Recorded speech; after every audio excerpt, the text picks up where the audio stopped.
हाय दोस्तों, आज की कहानी है मैंने 2 बार शादी की फिर भी। मेरा नाम खुशी है। मैं अपने माँ पापा की इकलौती संतान थी। मैं हमेशा खुश रहने वाली चुलबुली सी लड़की थी का मतलब ये नहीं कि मैं मर चुकी हूँ। उसका मतलब इनमें से अब कुछ भी नहीं हूँ। मेरी शादी मेरी मर्जी से लव मैरिज हुई थी। मम्मी पापा के मना करने के बावजूद मैंने अपने पसंद के लड़के से प्यार किया और शादी की। और मम्मी पापा की मर्जी के बिना ही हुई शादी कैसे सफल होती भला।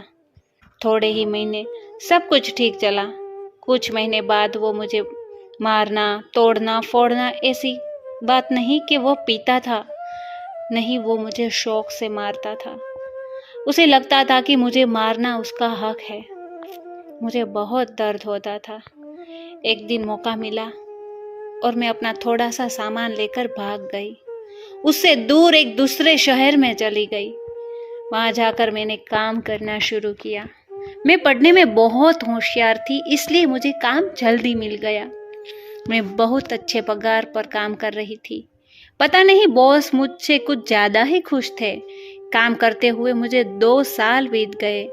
अपने बॉस का सारा काम मैं संभाल लेती थी। एक दिन बॉस ने आकर मुझे शादी के लिए प्रपोज किया।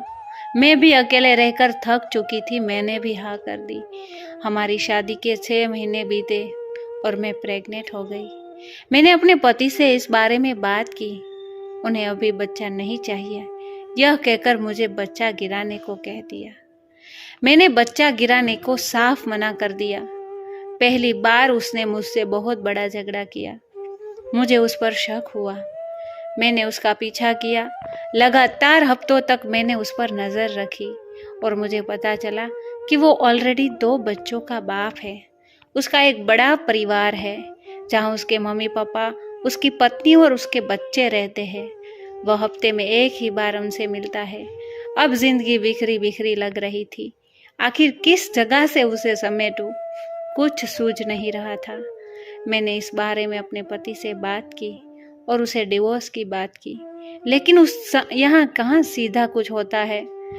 उसने साफ मना कर दिया और कहा कि मैंने तुम्हें बनाया है, नौकरी दी है, तुम्हें घर दिया है, तुम्हें हमेशा मेरा शौक पूरे करने होंगे। मैं जो कहूँगा तुम्हें वही करना होगा। इतना कहकर उसने मुझे एक कमरे में कैद कर दिया। मैंने सोचा कि बाद में वो मुझे निकाल लेगा, लेकिन कमरे में ही महीनों बीत गए। अब मैं थक चुकी थी, पागलों जैसी हो गई थी।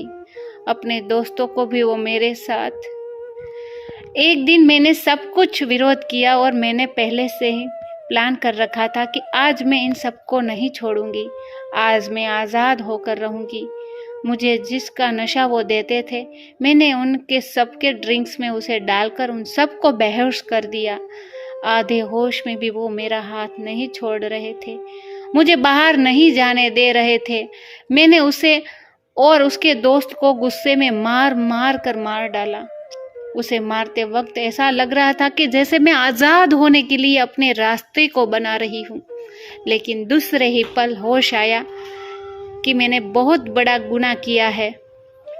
बहुत शोर के कारण आसपास के लोगों ने पुलिस बुला ली थी। पुलिस ने मुझे बहुत सारे प्रश्न किए। मैंने किसी का भी जवाब नहीं दिया और रोने लगी। मुझ पर मुकदमा चला और मुझे पागल करार कर दिया। आज मैं पागल खाने में हूँ। इन अच्छे इंसानों के बीच में रहने से अच्छा तो पागल खाने में रहने में है। हाँ, मैं पागल हूँ।